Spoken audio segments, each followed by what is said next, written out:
அனைவருக்கும் வணக்கம். இன்னைக்கு ஒரு புதிய நாள்ல 2 புதிய டாபிக்களோட உங்கள சந்திக்கிறதுல எனக்கு ரொம்ப மிக்க மகிழ்ச்சி.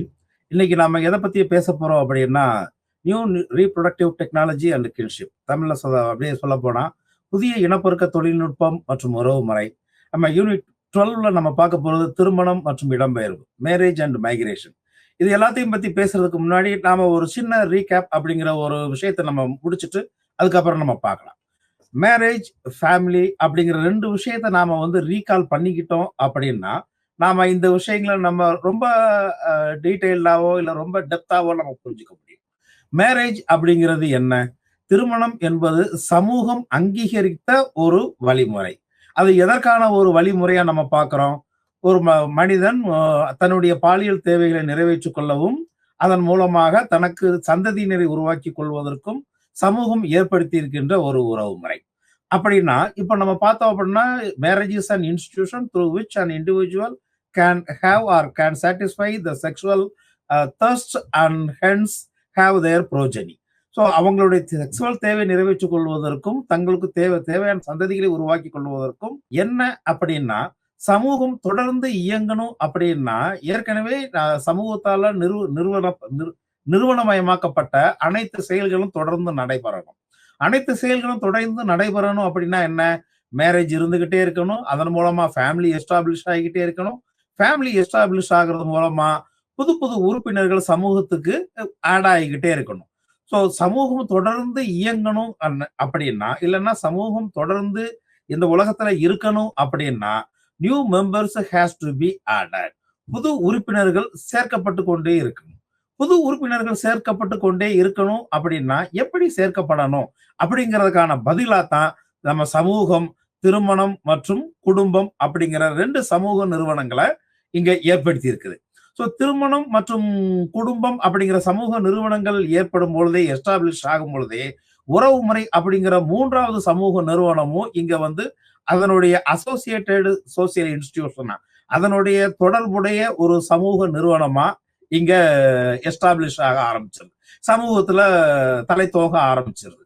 சரி, இப்போ இந்த 3லையும் இருக்கிற தொடர்பை நம்மளுடைய கிளாஸை நீங்க தொடர்ந்து கவனிச்சுட்டு வந்திருந்தீங்கன்னா, நம்ம இதுக்கு முன்னாடி பல கிளாஸ்ல நம்ம வகுப்புகள் நம்ம அதை பத்தி பேசியிருக்கோம்.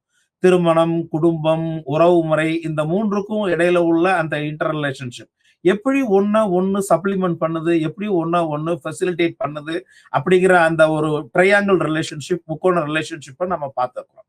Right. Coming back to the point. So இப்போ நம்ம இந்த புதிய இனப்பெருக்க தொழில்நுட்பம் மற்றும் உறவுமுறை, new reproductive technology and kinship அப்படிங்கிற ஒரு டாபிக் நம்மளுடைய டிஸ்கஷனை நேரோ டவுன் பண்ணி கொண்டு வந்தோம் அப்படின்னா, ஏற்கனவே இப்ப ஜஸ்ட் நான் உங்களுக்கு முன்னாடி சொன்ன மாதிரி, குடும்பம் அப்படிங்கிறது என்ன? குடும்பத்தின் மூலமாக புது உறுப்பினர்கள் சமூகத்திற்கு சேர்க்கப்பட்டு கொண்டே இருப்பாங்க அப்படிங்கிறது. அப்பதான் அதனுடைய மூவ்மெண்ட் இருக்கும். அதனுடைய செயல்பாடு தொடர்ந்து நடைபெற்று கொண்டே இருக்கும். அப்ப அதனுடைய செயல்பாடு தொடர்ந்து நடைபெற்று கொண்டே இருக்கிறதுக்கு புதிய உறுப்பினர்கள் வேணும் அப்படிங்கிறப்ப, அந்த புதிய உறுப்பினர்கள் எதன் மூலமாக சேர்க்கப்பட வேண்டும் அப்படிங்கிற ஒரு கேள்வி வரும்போது, சமூகம் நமக்கு காட்டுற ஒரே வழி மேரேஜ் அண்ட் ஃபேமிலி அப்படிங்கிற 2 விஷயம்தான்.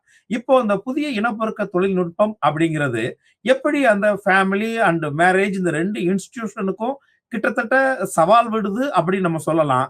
அதே நேரத்துல அந்த ஃபேமிலி அண்ட் மேரேஜ், திருமணம் மற்றும் குடும்பம் ஆகிய 2க்கும் இணையான ஒரு தனி இன்ஸ்டிடியூஷனாவும், ஒரு சமூக நிறுவனமாவும் இது உருவாகிக்கிட்டு இருக்கு அப்படிங்கிறத நம்ம பார்க்கலாம். ஓகே. ஸோ இதோட நம்ம இன்னும் ஒரு சில விஷயங்களை நம்ம டீட்டெயில பார்த்துப்போம். ஸோ உறவுமுறை அப்படிங்கிறது என்ன? உறவுமுறைங்கிறது நாம கொஞ்ச நேரத்துக்கு முன்னாடி பேசின மாதிரி, திருமணம் மற்றும் குடும்பத்தின் மூலமாக the people who are the people may be related either by blood or marriage or by birth.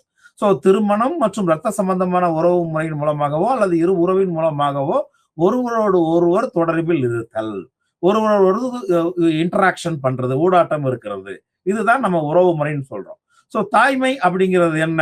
இந்த உறவு முறை அப்படிங்கிறது பை பர்த்லையும் வரலாம், பிளட் ரிலேஷன்ஷிப்லையும் இருக்கலாம், ஸோ மேரிட்டல் ரிலேஷன்ஷிப் மூலமாகவும் இருக்கலாம். ஸோ உறவுங்கிறது 2 வகையில வருது. ஸோ திருமணம் மற்றும் பிறப்பு அப்படிங்கிறது.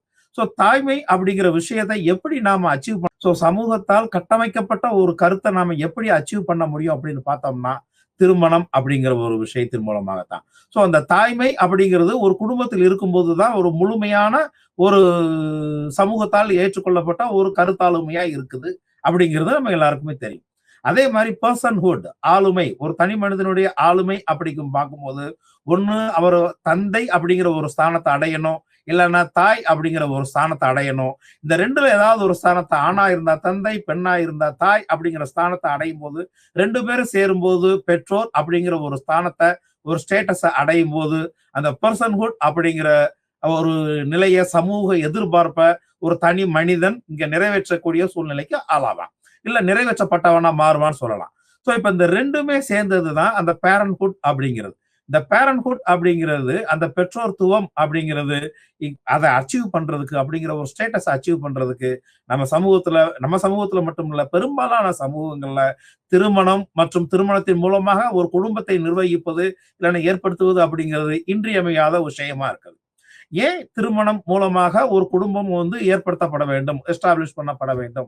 அதை ஏன் எல்லா சமூகங்கள்லையும் ஒரு இன்றியமையாத விஷயமா, ஒரு இன்டிஸ்பென்சபிள் விஷயமா பாக்குறாங்க அப்படின்னு பார்த்தோம் அப்படின்னா, அந்த குடும்பத்தின் மூலமாக அல்லது அந்த குடும்பத்தில் இருந்து அவர்கள் ஒரு புது உறுப்பினரை சமூகத்திற்கு எக்ஸ்ட்ரா ஆட் பண்ணலாம். சோ இதுதான் உறவின் உயிரியல் அடிப்படை அப்படிங்கிறது, biological basis of kinship.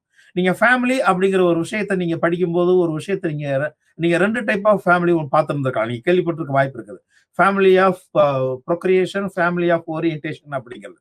So family of orientation, family of procreation அப்படிங்கிறது வேற ஒன்றும் இல்லை, பிறந்த வீடு புகுந்த வீடு அப்படின்னு நம்ம தமிழ்ல நம்ம சிம்பிளா சொல்லலாம். ஸோ இங்க பயாலஜிக்கல் பேசிஸ் ஆஃப் கின்ஷிப், உறவின் உயிரியல் அடிப்படைங்கிறது, அந்த அடிப்படையான நிகழ்வு அப்படிங்கிறது எங்க ஆரம்பிக்குது? ஸோ அந்த அடிப்படையான நிகழ்வு அப்படிங்கிறது குடும்பத்துல ஆரம்பிக்குது. குடும்பத்தில் எப்படி ஆரம்பிக்கும்? திருமணத்தின் மூலமாக ஒரு ஆணும் பெண்ணும் சமூக அங்கீகாரம், கணவன் மனைவியாக சமூக அங்கீகாரம் பெறும் பொழுது அவங்க அந்த கின்ஷிப்ல ஒரு பயாலஜிக்கல் பேசிஸ கொண்டு வர்றதுக்கு, அந்த உயிரியல் அடிப்படையை கொண்டு வர்றதுக்கு தகுதியான நபரா மாறுறாங்க. சோ அப்படி தகுதியான சமூகத்தினால் அங்கீகரிக்கப்பட்ட சமூக அங்கீகாரத்தின் அடிப்படையில் ஒரு கணவன் மனைவியாக மாறக்கூடியவர்கள் மட்டுமே நம்ம சமூகத்துல அந்த தாய் தந்தை அப்படிங்கிற ஸ்டேட்டஸ அடையிறதுக்கு தகுதியானவங்களா மாறுறாங்க. சுருக்கமா பெற்றோர் அப்படிங்கிற ஒரு தகுதி நிலையை எழுதுறதுக்கு தகுதியானவங்களா மாறுறாங்க. சோ இதுல இருந்தே நமக்கு நல்லா தெரிய வரும், திருமணம்ங்கிறது எவ்வளவு முக்கியமான ஒரு விஷயம், குடும்பம்ங்கிறது எப்படி ஒரு முக்கியமான விஷயம், இதன் அடிப்படையில எப்படி நாம சமூகத்துல நம்முடைய உறவுகளை நாம கட்டமைக்கலாம் அப்படிங்கிறது நமக்கு தெரிய வரும். சோ இந்த திருமணம் மற்றும் குடும்பத்தின் அடிப்படையில தான் நம்ம ஒட்டுமொத்த உறவுகளே இருக்குது.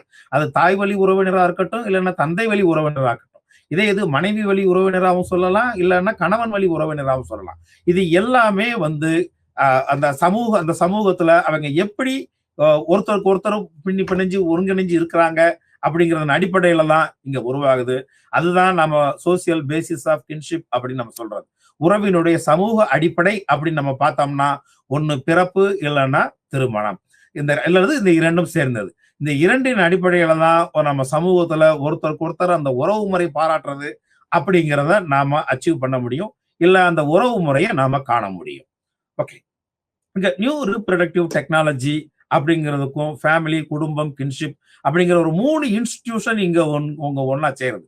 ஒன்னு நியூ ரீப்ரொடக்டிவ் டெக்னாலஜி அப்படிங்கிறது newly established secondary social institution. So ஒரு 2ஆம் நிலை சமூக நிறுவனமா ஒரு தனியா வளர்ந்து வந்துகிட்டு இருக்குது. அந்த தனியா வளர்ந்து வந்துகிட்டு இருக்கிற அந்த 2ஆம் நிலை சமூக நிறுவனம் அப்படிங்கிறது முதல் நிலை சமூக நிறுவனங்களான அந்த குடும்பம் மற்றும் உறவு முறை அப்படிங்கிறத எப்படி ஊடாட்டம் பண்ணுது அப்படிங்கிறத நாம பார்க்கலாம். ஸோ அந்த நியூ ரீப்ரொடக்டிவ் டெக்னாலஜி அப்படிங்கிறது பெரும்பாலும் எதை சார்ந்து இருக்குது? இல்ல, அந்த நியூ ரீப்ரொடக்டிவ் டெக்னாலஜி அப்படிங்கறத காட்டிலும் நம்ம முதல்ல ப்ரொடக்ஷன் பார்த்துட்டு அதுக்கப்புறம் ரீப்ரொடக்ஷன் போகலாம். உற்பத்தி, மறு உற்பத்தி. உற்பத்திங்கிறது என்ன? குழந்தைகளை பெற்றுக்கொள்வது இங்க. சோ குடும்பம் அப்படிங்கிற அடிப்படையில பார்த்தோம், மேரேஜ், ஃபேமிலி அப்படிங்கிற அடிப்படையில பார்த்தோம் அப்படின்னா, உற்பத்தி அப்படிங்கிறது சமூகத்திற்கு தேவையான அந்த கருப்பொருளை வழங்குவது. கருப்பொருள் யாரு? இங்க தனி நபர்கள். இந்த தனி நபர்கள் எப்படி நாம உற்பத்தி பண்ண முடியும்? Again we have come back to family, marriage and family. சரி, மேரேஜ் அண்ட் ஃபேமிலின்னு வரும்போது எந்த ஃபேமிலியை நாம அதிகமா ப்ரொடக்ஷனுக்கும் ரீப்ரொடக்ஷனுக்கும் நம்ம சார்ந்து இருக்கிறோம்? ஒரு ஃபேமிலி ஆஃப் ப்ரொக்ரியேஷன். ஒரு ஃபேமிலி ஆஃப் ப்ரொக்ரியேஷன்ங்கிறது வேற ஒண்ணும் இல்லை, கணவன் மனைவி இருவரும் சேர்ந்து எஸ்டாப்ளிஷ் பண்ணக்கூடிய ஒரு குடும்பம். ஸோ அந்த எஸ்டாப்ளிஷ் பண்ணக்கூடிய அந்த குடும்பத்துல பிறக்கக்கூடிய குழந்தை, இப்ப அந்த குடும்பத்துல நாம பிறந்திருந்தோம், நீங்களோ நானோ பிறந்திருந்தோம் அப்படின்னா அதுதான் ஃபேமிலி ஆஃப் ப்ரொக்ரியேஷன், இனப்பெருக்கம் செய்யும் குடும்பம் அப்படிங்கிறது. ஸோ கணவனும் மனைவியா இருக்கிற வரைக்கும் அவங்க ரெண்டு பேருக்கும் ஒருத்தருக்கு ஒருத்தர் ஒரு ரிலேஷன்ஷிப்ல இருப்பாங்க. இதே இது மனைவி வழியில ரிலேஷன்ஷிப் வரும், கணவன் வழியில ரிலேஷன்ஷிப் வரும். ஒரு குழந்தைன்னு வந்ததுக்கு அப்புறம் பாருங்க, கணவன் மனைவி அப்படிங்கிறவங்க இங்க தாயும் தந்தையுமா மாறுறாங்க. ரெண்டு பேரும் சேர்ந்து பெற்றோர் அப்படிங்கிற விஷயத்துக்கு வர்றாங்க. ஸோ அந்த கணவன் மனைவியுடைய பெற்றோர், அந்த தாய் தந்தை, கணவன் மனைவியுடைய தாய் தந்தை ரெண்டு சைட்லயுமே, தாய் வழியா இருக்கட்டும், அது கணவன் வழியா இருக்கட்டும், இல்லைன்னா மனைவி வழியா இருக்கட்டும், இரண்டு வழியிலுமே பாருங்க அவங்களுடைய ஸ்டேட்டஸ் அங்க மாறுபடுது. ஒரு பக்கம் மாமனாரும் மாமியாரும் அவங்க இருக்கிறாங்க, இன்னொரு பக்கம் தாத்தாவும் பாட்டியுமா மாறுறாங்க. அப்ப பாருங்க, அந்த ஒரு குழந்தை பிறந்தது அப்படிங்கிறது எப்படி அந்த கின்ஷிப் டைஸ வந்து அப்படியே வைடர் பண்ணுது, அந்த உறவு முடிச்சுகளை வந்து எப்படி இன்னும் எக்ஸ்டெண்ட் பண்ணிக்கிட்டே போகுது அப்படிங்கறத நம்ம தெரிஞ்சுக்கலாம். இதுக்கெல்லாம் ஆதாரமான ஒரு விஷயம் என்ன? பிறப்பு. பிறப்பு அப்படிங்கிற ஒரு அடிப்படை விஷயத்தின் மூலமாக இங்க உறவு முறை அப்படிங்கிறது எக்ஸ்டெண்ட் ஆகிக்கிட்டே போகுது. இப்ப பாருங்க, அந்த கின்ஷிப் அப்படிங்கிறது, அந்த உறவு முறை எக்ஸ்டெண்ட் ஆறது எப்படி இருந்தது? கணவனும் மனைவியும் ஒரு ஜெனரேஷன்ல இருக்கிறாங்க. ஒரு குழந்தை பிறக்கும்போது அது அவங்களுக்கான யங்கர் ஜெனரேஷனுக்கு வருது. அந்த யங்கர் ஜெனரேஷன்ல அந்த குழந்தை பிறந்ததுனால மூணாவது ஜெனரேஷன் அந்த ஃபேமிலியில தலை தூக்குது. எப்படி மூணாவது ஜெனரேஷன் தலை தூக்குது? தாத்தா பாட்டி, தாய் தந்தை, குழந்தை, அதாவது ஈகோ. ஸோ அதுக்கு முன்னாடி அந்த ஃபேமிலியில ஒரே ஒரு ஜெனரேஷன் இருந்தது. ஒரு குழந்தை வந்ததன் மூலமா அந்த ஃபேமிலி கவர்ஸ் 3 ஜெனரேஷன். ஸோ இது நம்ம இதுக்கு முன்னாடி நம்ம டிஸ்கஸ் பண்ணியிருக்கப்போ நீங்க கவனிச்சிருக்கீங்கன்னா தெரிஞ்சிருக்கும். அந்த ஃபேமிலியை நாம எப்படி 2 ஜெனரேஷன் ஃபேமிலி, 3 ஜெனரேஷன் ஃபேமிலி அப்படின்னு நம்ம கிளாசிஃபை பண்றோம். இதே தான் joint family, extended family, nuclear family அப்படின்னு நாம எக்ஸ்டெண்ட் பண்றோம். சரிங்களா? ஸோ இதன் அடிப்படையில் இந்த கின்ஷிப் அப்படி எக்ஸ்டெண்ட் ஆகுது. ஸோ இதுக்கெல்லாம் ஆதாரமான விஷயம் என்ன? ப்ரொடக்ஷன். ஓகே, உற்பத்தி. உற்பத்தி, அந்த உற்பத்தி நடைபெறல அப்படின்னா என்ன நடக்கும்? இல்ல ஒரு ஸ்டாக்னேஷன் வருது, ஒரு தேக்க நிலை வருது அப்படின்னா சமூகம் தொடர்ந்து இயங்க முடியுமா? உதாரணத்துக்கு நம்ம ரிகரஸான ஒரு ஒரு நாடு ஃபேமிலி பிளானிங்கை ஃபாலோ பண்ணுதுன்னு வச்சுக்கோங்க. ஸோ அந்த ஃபேமிலி பிளானிங் வருதுன்னா அங்க உற்பத்தி அப்படிங்கிறது மட்டுப்படுத்தப்பட்ட இல்லைன்னா கட்டுப்படுத்தப்பட்ட உற்பத்தியா வருது. அப்ப கட்டுப்படுத்தப்பட்ட உற்பத்தியா இருக்கும்போது சமூகத்துல கொஞ்சம் வருஷம் போக போக நீங்க பாத்தீங்க அப்படின்னா எல்டர்லி பீப்புளுடைய எண்ணிக்கை ஜாஸ்தியாகும். ப்ரொடக்டிவ் ஸ்டேஜ்ல இருக்கக்கூடிய பீப்புளுடைய எண்ணிக்கை ரொம்ப கம்மியாகும். அப்போ அந்த நேஷன் ஒரு எல்டர்லி நேஷனா தான் அறியப்படுமே தவிர அந்த டெவலப்மெண்ட்டுக்கான வழியில போகக்கூடிய அந்த யங் ஹேண்ட, யங் மைண்ட்ஸை உள்ளடக்கின ஒரு நேஷனா அங்க அறியப்படாது. அதன் மூலமா என்ன நடக்கும்? நேரடியான மற்றும் மறைமுகமான விளைவுகள் என்ன? So it will prevent the Nations development. ஒரு நாட்டோடைய வளர்ச்சியை, முன்னேற்றத்தை தடுக்கக்கூடிய ஒரு விஷயமா தான் இருக்கும். ஏன்னா எல்டர்லி பீப்புள் அதிகரிக்க அதிகரிக்க அவங்களுடைய active involvement in the process of development or in the perpetuation of development activities அப்படிங்கிறது குறைஞ்சிக்கிட்டே தான் வர ஆரம்பிக்கும். ஸோ இங்க அடிப்படையான விஷயம், ஆதாரமான விஷயம் என்ன அப்படின்னு பார்த்தோம்னா உற்பத்தி. ஸோ உற்பத்தி, மறு உற்பத்தி அப்படிங்கிறது நடந்துகிட்டே இருக்கணும். அப்ப இதே இதை நீங்க ஒரு இண்டஸ்ட்ரியல் பெர்ஸ்பெக்டிவ்ல நீங்க பாத்தீங்க அப்படின்னா ஃபேமிலி அப்படிங்கிறது like a factory. The outcome of the factory is the finished product. So the outcome of the family is give birth. So அதுதான் நம்ம இங்க நம்ம ஏன் அந்த ரீப்ரொடக்ஷன் அப்படிங்கிறதுக்கு ரொம்ப முக்கியத்துவம் கொடுக்குறோங்கிறதுக்கு மிக மிக முக்கியமான காரணம். ஸோ இப்ப அந்த ப்ரொடக்ஷன் அப்படிங்கிறது நடைபெற முடியவில்லை என்றால் என்ன நடக்கும்? சமூகம் ஒரு ஸ்டாக்னேட்டட், ஒரு தேக்க நிலையில இருந்து போகும். அந்த தேக்க நிலையில் இருந்து போவதிலிருந்து சமூகத்தை மீட்டெடுத்து கொண்டு வரணும் அப்படின்னா என்ன தேவை? அதற்குன்னு சமூகத்தால் அங்கீகரிக்கப்பட்ட ஒரு புதிய தொழில்நுட்பம் தேவை. ஸோ இங்க new reproductive technology to add new members to the society. சமூகத்திற்கு தேவையான புதிய உறுப்பினர்களை ஏற்படுத்துவதற்கு சேர்ப்பதற்கான ஒரு புதிய தொழில்நுட்பம், இனப்பெருக்க தொழில்நுட்பம். யாருக்கு இந்த இனப்பெருக்க தொழில்நுட்பம் அடாப்ட் ஆகும்? யார் யாரெல்லாம் இந்த புதிய இனப்பெருக்க தொழில்நுட்பத்தை பயன்படுத்திக்கலாம் அப்படிங்கிற ஒரு கேள்விக்கு நமக்கு இருக்கிற ஒரு பதில், ஸோ இயற்கையான செயல்முறை மூலம் குழந்தைகளை பெற்றெடுக்க முடியாதவர்களுக்கு. ஸோ பல்வேறு காரணங்களால இருக்கலாம். அவங்க உடல் ரொம்ப வீக்கா இருக்கலாம், இல்லைன்னா அவங்களால குழந்தை பயாலஜிக்கலாவே அவங்களால குழந்தை பெற்றுக்க முடியாத சூழ்நிலை இருக்கலாம், இல்லைன்னா அவங்களுடைய பார்ட்னர் குழந்தை பெற்றுக்க முடியாத சூழ்நிலையில இருக்கலாம். ஸோ இந்த மாதிரியான பல்வேறு காரணங்கள்ல ஏதாவது ஒரு பிரைமரி காரணங்கள் மூலமாக ஸோ இயற்கையான செயல்முறை மூலம் குழந்தைகளை தாங்க முடியாதவர்களுக்கு நம்பிக்கை தரும் ஒரு உயிரியல் ஒரு முறை அல்லது உயிரியல் அல்லாத வேறு வழிகளை தேர்ந்தெடுத்து குடும்பத்தை நிறுவுவதற்கான ஒரு கருத்தாக்கம். எப்படி இப்போ பயாலஜிக்கலா என்ன பயாலஜிக்கல் புரோஜினி அப்படின்னு நம்ம சொல்றோம். முதல்ல நான் ஃபேமிலி அப்படிங்கிற ஒரு விஷயத்துக்கு என்ன டெஃபினிஷன் சொன்னேன், இதை நீங்க ஜஸ்ட் ரீகால் பண்ணி பாருங்க. அதே மாதிரி மேரேஜ் அப்படிங்கிற ஒரு விஷயத்துக்கு நான் என்ன டெஃபினிஷன் சொன்னேன், ஒரு குழந்தை பெற்றுக்கொள்வது அப்படிங்கிறது எதன் மூலமாக இருக்கணும், முதல்ல அவங்க மேரேஜ்ங்கிற ஒரு இன்ஸ்டிடியூஷனை சாட்டிஸ்ஃபை பண்ணணும். ஸோ மேரேஜ்ங்கிற இன்ஸ்டிடியூஷனை சாட்டிஸ்ஃபை பண்றது மூலமா ஃபேமிலிங்கிற ஒரு இன்ஸ்டிடியூஷனை எஸ்டாப்ளிஷ் பண்ணணும். ஸோ அந்த ஃபேமிலிங்கிற இன்ஸ்டிடியூஷனை எஸ்டாப்ளிஷ் பண்ணது மூலமா மட்டுமே குழந்தை பேரு, குழந்தை பெற்றுக்கொள்ளுதல், புதிய உறுப்பினர்களை சமூகத்திற்கு சேர்த்தல் அப்படிங்கிற சமூகம் எதிர்பார்க்கிற ஒரு செயலை நான் செய்ய முடியும். அந்த கணவன் மனைவிங்கிறவங்க ஸோ ஒரு தாய் தந்தையா மாறணும், பெற்றோரா மாறணும் அப்படின்னா first they have to enter into the institution of marriage and family. திருமணம்ங்கிற சமூக நிறுவனத்துக்கு உள்ள அவங்க போகணும். அதன் மூலமா தான் குடும்பம்ங்கிற ஒரு விஷயத்த சமூக நிறுவனத்தை அவங்க எஸ்டாப்ளிஷ் பண்ணணும். அதுக்கப்புறம் தான் அவங்க தாய் தந்தை பெற்றோர் அப்படிங்கிற ஒரு ஸ்டேட்டஸை அவங்களால அச்சீவ் பண்ண முடியும். ஓகே, அதுக்கு எல்லாம் உள்ள நுழைஞ்சு போய் வந்தாச்சு. இப்ப சமூகத்தால அங்கீகரிக்கப்பட்ட கணவன் மனைவியா நம்ம மாறியாச்சு. இப்ப சமூகம் நம்ம கிட்ட இருந்து எதிர்பார்க்கறது என்ன? ஸோ திருமணமான எல்லாருக்கிட்டையும் நீங்க பாத்தீங்கன்னா கிராமங்கள்ல எல்லாருமே பெரும்பாலும் கேட்பாங்க, எதுவும் விசேஷம் உண்டா, எதுவும் விசேஷம் உண்டா, வேற என்ன விசேஷம் அப்படின்னு கேள்வி கேட்பாங்க. ஸோ அந்த கேள்விக்கு அர்த்தம் என்ன? Okay, now you are you both have gained society's approval, societal recognition as husband and wife. When will you become her parents? எப்ப நீங்க பெற்றோரா மாறுவீங்க? ஸோ அந்த அந்த உங்ககிட்ட கேட்கிற கேள்வி அப்படிங்கிறது அந்த கணவன் மனைவி கிட்ட, அந்த கப்பல் கிட்ட, பக்கத்து வீட்டுக்காரங்க, ஏத்த வீட்டுக்காரங்க, இல்ல சொந்தக்காரங்க, தெரிஞ்சவங்க கேட்கிற கேள்வி அப்படிங்கிறது யார் கேட்கின்ற கேள்வி? தெரிஞ்ச ராமசாமி, குப்சாமி, முனிசாமி அவங்க கேட்கிற கேள்வி கிடையாது.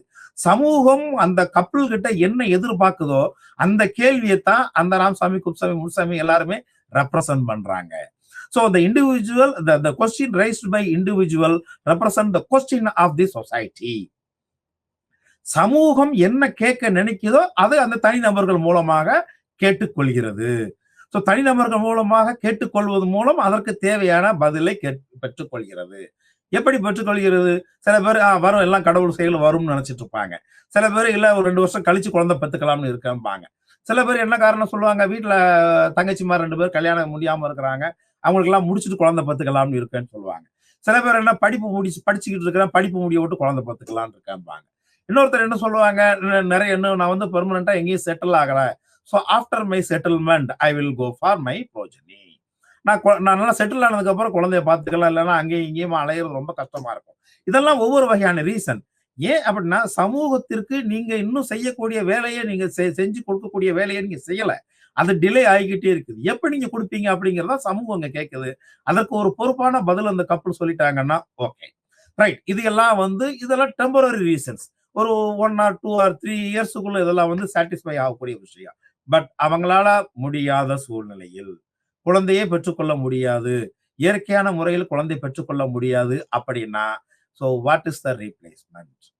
So what would be the solution? இதற்கு என்ன தீர்வா இருக்கும்? அதுதான் பயோடெக்னாலஜி, அதனோட advancements in biotechnology so tries to satisfy this question by through its new technology for reproduction. So புதிய இனப்பெருக்க வழிகள் தொழில்நுட்பத்தை கண்டுபிடிப்பதன் மூலமாக பயோடெக்னாலஜி சமூகத்தின் இந்த அடிப்படையான இந்த கேள்விக்கு, சமூகத்தின் அடிப்படையான இந்த தேவையை நிறைவேற்றுவதற்கு குடும்பத்திற்கு உதவி செய்கிறது. ஸோ இதுதான் நியூ ரீப்ரொடக்டிவ் டெக்னாலஜி அப்படிங்கிறத நம்ம புரிஞ்சுக்கலாம். இது நியூ ரீப்ரொடக்டிவ் டெக்னாலஜி என்ஆர்டி அப்படிங்கிறது உங்களுக்கு ஒரு பெரிய லைனா தெரியலாம், ஒரு பெரிய கான்செப்டா தெரியலாம். ஆனா இது ரொம்ப சாதாரணமான விஷயம். ஏன் இது தேவைப்படுது? எதற்கு சமூகம் இது ஒரு ஆல்டர்னேட்டிவா ஒரு மெத்தடா கொண்டு வந்திருக்குது? ஸோ ஏன் ஒரு ஒரு ஈக்குவலண்டான மெத்தடா கொண்டு வந்திருக்குது அப்படிங்கிறத நம்ம புரிஞ்சுக்கிட்டோம் அப்படின்னா அந்த என்ஆர்டி நியூ ரீப்ரொடக்டிவ் டெக்னாலஜி அப்படிங்கிறத நம்ம ரொம்ப இலகுவா நம்ம புரிஞ்சுக்கலாம். ஸோ புதிய இனப்பெருக்க தொழில்நுட்பம் என்பது இனப்பெருக்கத்தின் உயிரியல் செயல் மற்றும் இதில் தலையிடும் தொழில்நுட்பங்களை குறிக்கிறது. ஸோ இதுல இனப்பெருக்கத்தின் உயிரியல் செயல், இனப்பெருக்கத்தின் உயிரியல் செயலுங்கிறது என்ன? Conception. So conception of the மட்டும் இல்லை, then we have to grow properly the conceived fetus. ஸோ அந்த கருவை வந்து முறையான வளர்ச்சி எய்துவதற்கு தேவைப்படுகின்ற தொழில்நுட்பங்களையும் இங்க என்ஆர்டி குறிக்கிறது. So NRT simply refers to the technologies that intervene the biological act of procreation. So ஒரு குழந்தை கருவில் உருவாகி பிறந்து ஒரு புதிய உறுப்பினராக சமூகத்தில் ஆடாகிற வரைக்கும் இடைப்பட காலங்கள்ல ஏற்படக்கூடிய அனைத்து கட்டங்களையும் இந்த நியூ ரீப்ரொடக்டிவ் டெக்னாலஜி அப்படிங்கிறது குறிக்குது. ஓகே, ஸோ இந்த நியூ ரீப்ரொடக்டிவ் டெக்னாலஜி அப்படிங்கிறது என்னமோ நேற்று ராத்திரி புதுசா கண்டுபிடிச்சு இன்னைக்கு கொண்டு வந்த விஷயம் இல்லை. ஸோ இது வந்து கிட்டத்தட்ட 1980s கிட்டத்தட்ட இப்போ ஒரு 45 வருஷம் ஆச்சு. More than 4 decades. So nearly half century ஆயிடுச்சு. ஸோ இந்த நியர்லி இந்த ஹாஃப் செஞ்சுரி ஆயிடுச்சு இந்த நியூ ரீப்ரொடக்டிவ் டெக்னாலஜி நம்ம சமூகத்துக்கு அறிமுகமாயி. So the world's first test tube baby Louisa Brown was born in UK in 1978. So உலகத்தின் முதல் test tube baby Louisa Brown so united கிங்டம்ல 1978 பிறந்தாங்க. அதுல இருந்து இப்போ பார்த்தோம்னா கிட்டத்தட்ட 45 வருஷம் ஆயிடுச்சு. அந்த 45 வருஷம் அப்படிங்கிறது நான் சொன்ன மாதிரி 4.5 தசாப்தங்கள், கிட்டத்தட்ட அரை நூற்றாண்டு காலம். ஸோ அரை நூற்றாண்டு காலம் ஆனாலும் ஒரு சின்ன விஷயத்த நம்ம கவனிக்கணும். எந்த ஒரு டெக்னாலஜியுமே, எந்த ஒரு இன்வென்ஷனுமே, எந்த ஒரு இன்னோவேஷனுமே, புத்தாக்க விஷயங்களோ இல்ல புது கண்டுபிடிப்புகளோ சமூகத்தால உடனடியா அக்செப்ட் பண்ணப்படவே படாது. ஏன் அக்செப்ட் பண்ணவே படாது? ஏன்னா சமூகத்திற்கு அந்த புது டெக்னாலஜியில இருக்கக்கூடிய டெக்னாலஜியின் மேல் இருக்கக்கூடிய தயக்கம், பயம் மற்றும் சந்தேகம். ஏன்? நாம பாரம்பரியமா நம்ம சமூகம் என்ன நமக்கு சொல்லி கொடுத்துருக்குதோ அதை நம்ம எல்லா சந்தர்ப்பத்திலையுமே அதை ஃபாலோ பண்ணி நம்ம பயன்படுத்தி மற்றவங்களுக்கும் சஜஸ்ட் பண்ணி கத்து கொடுத்து நம்ம பழகியிருக்கோம். ஆல் ஆஃப் அ சடன் புது விஷயங்களை ஏத்துக்கோ அப்படின்னு சொன்னா எப்படி ஏத்துக்க முடியும்? உங்களுக்கு நல்லா தெரிஞ்ச ஒரு விஷயம், மாற்றம் அப்படிங்கிறது ஓவர் நைட்ல வந்துராது அப்படிங்கிறது. ஸோ மாற்றம்ங்கிறது ஓவர் நைட்ல வந்துராது அப்படிங்கிறது எவ்வளவு தூரத்துக்கு உண்மை அப்படிங்கிறத இதுக்கு முன்னாடி எவ்வளவோ இன்னோவேஷன்ஸை வந்து அறிமுகப்படுத்தப்படும் பொழுது சமூகத்துல அதற்கு எப்படியெல்லாம் எதிர்ப்பு இருந்ததுங்கிறதையும் நாம தெரிஞ்சிருக்கோம். ஸோ அப்படிங்கிறப்போ இந்த என்ஆர்டி, இந்த அசிஸ்டட் ரீப்ரொடக்ஷன் அதோட ரொம்ப ஷார்ட் ஃபார்ம்ல சொன்ன போனா அசிஸ்டட் ரீப்ரொடக்ஷன். ஸோ இயற்கையான முறையில் இல்லாத சூழ்நிலையில, முடியாத சூழ்நிலையில ஸோ இந்த technology assist the couple to have their progeny. So அந்த technology assist, helps or enhances the couple to add new members. So இதுதான் இந்த இடத்துல அசிஸ்டட் ரீப்ரொடக்ஷன் அப்படின்னு நம்ம சொல்றது. ஸோ இந்த சூழ்நிலையில புது இன்னோவேஷன் அப்படிங்கிறது எப்பவுமே சமூகத்தால ஏற்றுக்கொள்ளக்கூடிய ஒரு விஷயமா இருக்காது. நீங்க எந்த விஷயமா இருங்க, ரேடியோ எடுங்க, ஏரோப்ளைன் எடுங்க, பஸ் எடுங்க, ட்ரெயின் எடுங்க, எதுவா வேணாலும் இருக்கட்டும், சமூகம் முதல்ல அதற்கு எதிர்ப்பு தான் தெரிவிச்சிருக்கு. ஏன்னா பழமை அப்படிங்கிறது, ஏன்னா எல்லாமே நம்ம பழசையே நம்ம செஞ்சு பழகி இருக்கிறோம். புதுசா நாம ஏற்றுக்கொள்வதில் இருக்கக்கூடிய தெளிவில்லாத புரிதல்கள்லாம் இந்த பிரச்சனைகளை நமக்கு உருவாக்குது. ஓகே, ஏன் இதுதான் நான் இப்ப சொல்ல வருது. புதிய இனப்பெருக்க தொழில்நுட்பங்களுக்கு சமூக அங்கீகாரம் அப்படிங்கிறது. எவ்வளவோ டெக்னாலஜி நாம வந்து எக்ஸ்டர்னலா யூஸ் பண்ணக்கூடிய விஷயங்களுக்கே சமூகத்துல அங்கீகாரம் கிடைக்கிறதுக்கு ரொம்ப போராட வேண்டி இருக்குது. அதனுடைய அட்வான்டேஜஸையும் ஃப்ரூட்ஃபுல்னஸையும் மெரிட்னஸையும் நம்ம சமூகத்துல இருக்க எல்லா மக்களுக்கும் வைடரா ரீச் பண்ணதுக்கு அப்புறம் தான் கொஞ்சம் கொஞ்சமா சமூக அங்கீகாரம் அந்த புது டெக்னாலஜி இல்லைன்னா புது இன்னோவேஷனுக்கு கிடைக்குது. அப்படி இருக்கிற சூழ்நிலையில இப்ப உடனடியா இந்த NRT, new reproductive technology, assisted reproduction அப்படிங்கிறதுக்கு சமூகத்துல அங்கீகாரம் கிடைச்சிருமா அப்படிங்கிறது நம்ம பார்த்தோம் அப்படின்னா அது ஒரு $1 மில்லியன் கொஸ்டின் தான். ஏன் சமூகத்துல வந்து அதற்கான அங்கீகாரம் கிடைக்கிறதுல பிரச்சனை இருக்குதுன்னு பார்த்தோம்னா, நம்ம எல்லாருமே இயற்கையான முறையில பிறக்கின்ற குழந்தைங்களுக்கு சமூகத்தில் கிடைக்கின்ற மதிப்பை பத்தி நம்ம யோசிக்கிறோம். அந்த சமூகத்துல கிடைக்கின்ற அங்கீகாரத்தை பத்தி யோசிக்கிறோம். அந்த சமூகத்துல அவங்க பிளேஸ் ஆகிற நிலைமையை பத்தி யோசிக்கிறோம். சமூகத்துல அவங்களுக்குன்னு இருக்கிற அந்த அடையாளத்தை பத்தி யோசிக்கிறோம். ஏன் அந்த அடையாளத்தை பத்தி யோசிக்கிறோம்? இதுதான் அந்த கான்ஜுகாலிட்டி நம்ம சொல்றது, அந்த தாம்பத்தியம் அப்படிங்கிற ஒரு விஷயத்த சொல்றது. கணவனும் மனைவியும் உள்ள அந்யோன்யம் அப்படிங்கிற ஒரு விஷயத்த இந்த இடத்துல சமூகம் வந்து ரொம்ப முக்கியமான விஷயமா பார்க்குது. அந்த அந்யோன்யம்ங்கிற விஷயத்தின் மூலமாகத்தான் they can become biological parents அப்படிங்கிறத நம்ம சமூகம் நம்புது. ஓகே, இதெல்லாம் வந்து ஒரு மித்து தான், அப்படித்தான் இருக்கணுங்கிற அவசியம் இல்லை. அந்யோன்யம் அப்படிங்கிறது புரிதல் அப்படிங்கிற ஒரு விஷயமா நாம எடுத்துக்கலாம். ஸோ அந்த பிசிக்கல் அந்யோன்யம்ங்கிறது ஒரு பக்கம், அந்த அண்டர்ஸ்டாண்டிங் அப்படிங்கிறது இன்னொரு பக்கம். ஸோ அந்த உயிரியல் பெற்றோர், அந்த biological fathers, biological father, biological mother, அந்த பயாலஜிக்கல் பேரண்ட்ஸ் அப்படிங்கிற ஒரு விஷயங்கிறது என்ன, நேரடியாக பெற்றுக்கொள்கின்ற குழந்தை. ஸோ கணவனும் மனைவியும் இணைந்து அவர்கள் பெற்றுக்கொள்கின்ற ஒரு குழந்தை. ஸோ அந்த அவங்க தான் இங்க வந்து பயாலஜிக்கல் பேரண்ட்ஸ் அப்படின்னு நம்ம சொல்றோம். ஸோ பெற்றோராக சமூக அங்கீகாரம் செய்வதன் மூலமாக தே பிகம் பேரண்ட்ஸ். இதுல என்ன பெரிய டிஃபரன்ஸ் நீங்க கேட்கலாம். ஸோ பயாலஜிக்கல் பேரண்ட்ஸ் அப்படிங்கிறவங்க even though they gave birth directly to a child. So ஒரு ஆணும் பெண்ணும் ஒரு குழந்தைக்கு நேரடியான தாயும் தந்தையுமாக இருந்தாலும் அவங்க திருமணம் அப்படிங்கிற ஒரு சோசியல் இன்ஸ்டிடியூஷனுக்குள்ள என்ட்ரா இருக்கணும், குடும்பம்ங்கிற ஒரு விஷயத்தை அவங்க எஸ்டாப்ளிஷ் பண்ணியிருக்கணும். அப்பதான் அவங்களுக்கு வந்து பெற்றோராக சமூக அங்கீகாரம் கிடைக்கும். இது ஒரு வகை. இன்னொரு வகை என்ன, அந்த சமூகத்துல அவங்க திருமணம் ஆகியும் குழந்தை பெற்றுக்க முடியல அப்படின்னா அக்காவுடைய குழந்தைகளை வளர்த்துக்கலாம், தங்கச்சியோட குழந்தைங்க வளர்த்துக்கலாம், இல்ல ஒரு குழந்தைய வந்து அடாப்ட் பண்ணிக்கலாம். ஸோ வெளியில இருந்து ரத்த தொடர்பே இல்லாத வெளியில ஒரு குழந்தைய அடாப்ட் பண்ணிக்கலாம். ஸோ அப்படிங்கிறப்போ அவங்களையும் பெற்றோரா தான் இந்த சமூகம் அங்கீகரிக்கும். ஏன்னா அவங்க வந்து they become or they adapt to become parents. அவர்கள் அந்த தாய் தந்தை அப்படிங்கிற அனைத்து ரோலையும் அங்க செயல்படுத்துறதுக்கான சூழ்நிலையில இருக்கிறாங்க. So social parents. So biological parents has to be accepted as social parents. So இது வந்து ஒரு 2-way ப்ராசஸ். ஸோ அந்த பயாலஜிக்கல் பேரண்ட்ஸும் சோசியல் பேரண்ட்ஸாகவும் அங்கீகரிக்கப்படலாம், அந்த சோசியல் பேரண்ட்ஸ் பயாலஜிக்கல் பேரண்ட்ஸாகவும் இருக்கலாம்.